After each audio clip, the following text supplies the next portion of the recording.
And I'm a signature tyer for Fulling Mill, and today we are going to tie one of the patterns that I'll have in the 2025 catalog, which is the Front End Loader Ant. So a lot of you may know of my Front End Loader Caddis and the foam Front End Loader Caddis already, but another great style of pattern to put on that framework of a fly is an ant.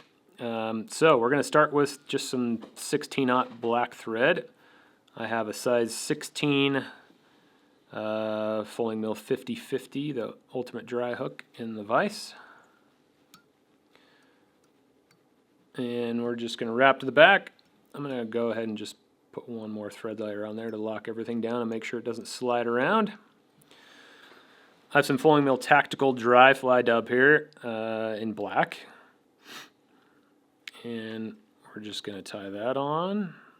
We're going to, we're not going to make a fully anatomically correct 3-part ant here. We're just going to go with one longer bit in the back. So I need enough dubbing to cover about almost half the hook shank. That might actually be a little too much, but hopefully it'll be about right. Yeah, actually we're fine. So cover about that. In fact, I need some more. That's the nice thing about dry fly dubbing as opposed to the coarser synthetic dubbing we were just working with for another fly. It doesn't build up nearly as much bulk.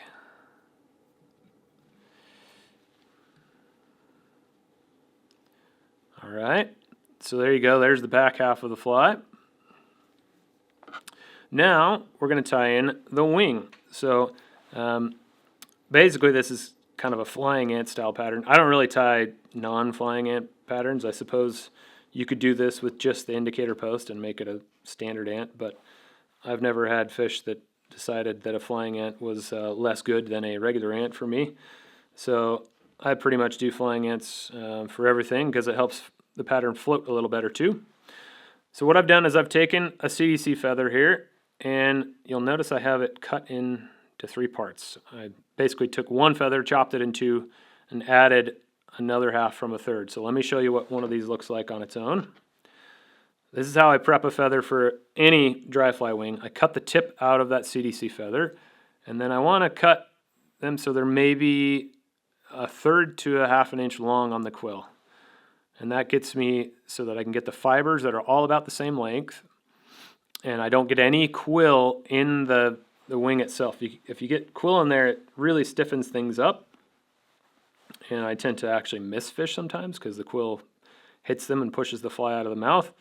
But also, you don't get nearly as aesthetically pleasing of a wing, and the actual CDC fibers don't work quite as well when you have that quill in there that can mat them together actually, and you can't separate them back out with powder. So I've taken those 3 pieces that I cut little V's at the top, and I've evened up the remaining quill so that they are all the same length there on the quill. And I'm going to tie this down, kind of pinch all those fibers together in my fingers, and I want to tie just above where the quills end. So I'm not lashing down that quill at all. I'm just lashing down the CDC fibers themselves. And then I come in and I cut out the base of that quill. And we'll fix the length of this later, so don't worry about that. You can tell that some of the fibers were longer than others, and they're going to be hanging back there. Actually, before we get going, we'll just break this off, just so that if I mess up, we can not have it at the end. So in order to make those fibers equal, I just stroke them back and pinch them with my right finger, index finger and thumb, and then I take my left index finger and thumb and just break them off to length. And that way you can have any length of CDC fiber that you happen to have on a feather, because there's a lot of variation between feathers. or even parts of a feather, but you won't need to worry about that, and you don't have to clip them flush and make them look hokey pokey on the back there, just kind of hokey with them all flush. All right, so now if I just have an ant like this, it's nice and dark, okay, well that might look natural, but it's awfully hard to see on the water, so I'm going to add a little bit of an indicator post here that I can see. So I have some pink ultra dry yarn. I'm going to tie it with the fibers kind of facing out forward with a pinch wrap here. Pinch that thread between your fingers, have it vertically up, go around the bottom of the hook shank, and then let it slip between your fingers. And then I normally just kind of pull back on it a little bit to shorten up the waist, and then you can come in there and trim out the rest of it. All right, I'm going to leave that on there for now, and we'll come back later and trim it out. Now I need to form the front of the fly. So I've got some micro Flexi Floss here, the thinnest diameter, and I've just cut a length that's maybe, you won't see this on the camera, but it's maybe 5 inches long, 4.5 inches long. You don't want to go any shorter than that, and you don't want to go any longer than that, because you need to be able to do a couple of these steps with tension in your fingers, and if you have it too long, you can't actually reach your fingers far enough apart, but if it's too short, you can't get your thumb in there, or your index finger. Okay, so I've cut that length and folded it over on itself so the tips are even. I'm going to pinch wrap that in, just kind of slide it back, and then I don't even have to trim it off. All right. Now, we're going to tie in the hackle. So I have some kind of grizzly brown hackle here. You could do regular grizzly, you could do black. But a lot of ants out there in my neck of the woods have a back, or a kind of a brown and a black portion. So that's what we're going to use for this. And then we want to just dub the thorax up here.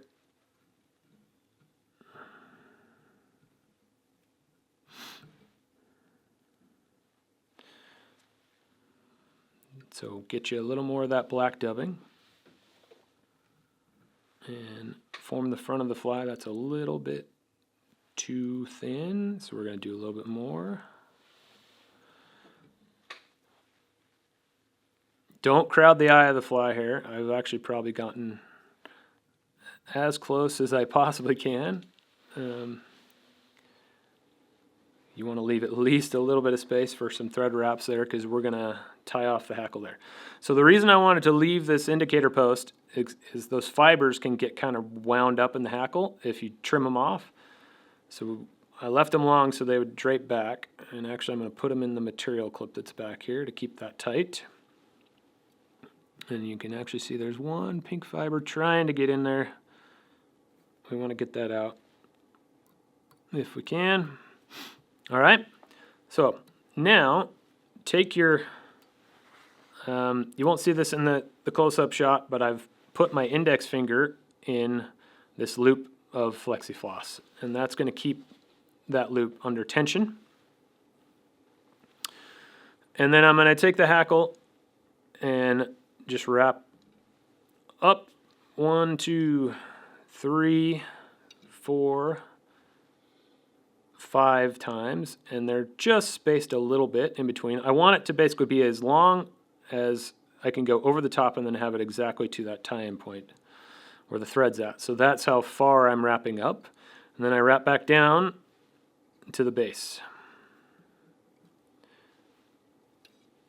And you can vary the amount of hackle in here. If you really want a ton of buoyancy, put a ton of hackle on there. If you want it to be a little more natural for maybe some slow, smooth water, then have the amount of hackle. Okay, so now that's all the way down. you don't have to worry about tying off that hackle, because this next step is actually just going to hold it against the fly, and that pressure will keep it tied in. But what I do need to do now is just stroke those hackle fibers back, and then try and get them all out of the way if you can. Sometimes there's one or two fibers that just refuse. If you wet your fingers, that works better. Then pinch that loop and do a pinch wrap of thread around it. And I just do 2 pinch wraps, but leave it a little bit loose to begin with, so that you can pull on this, and what you'll watch here is that it'll cinch down. It'll flare that hackle, and that's kind of the hackle stacker part of this fly that I use in all my front end loader patterns. And then stroke that loop back out of the way and tie it back down. If you don't do that, it could come loose and slip out while you're fishing it, especially after a couple of fish. And these flies are time consuming enough to tie that the last thing you want is them falling apart when all you need to do is one more step to make that not happen. So now just go ahead and whip finish it. I'm going to lock it in place, and then I'm going to do one more where I put a little super glue on to truly bind that up. And you'll want to stroke those hackle fibers out of the way so you don't bind them up in the glue. I do have one hackle fiber that's hanging out the front there. We'll try and trim that off.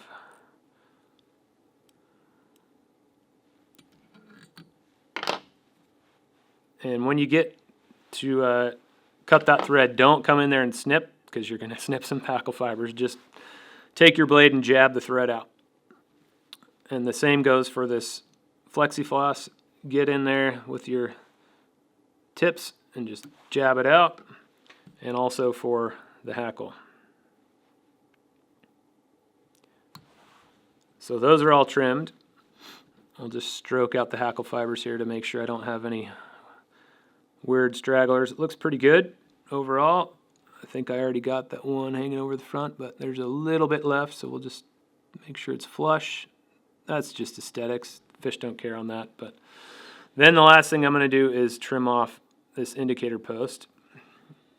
Try and separate it from the CDC fibers that are sitting there, and trim it just a little bit shorter than where the CDC is at. And that is the finished front end loader ant. Oh, we got one little indicator post down here. Can't show that to the camera on the bottom. There we go. Great little ant pattern. You can still fish a dry dropper with this, especially a relatively light one, because of all that hackle on the front, and the CDC, will help it float a little more as well. And then if you happen to run across an actual flying ant fall, well, you're prepared to actually match that that hatch, so to speak. So give this one a whirl. It's a great ant pattern, especially great for mid to late summer and into the fall when terrestrials form a little bit more of that surface fall diet for the trout.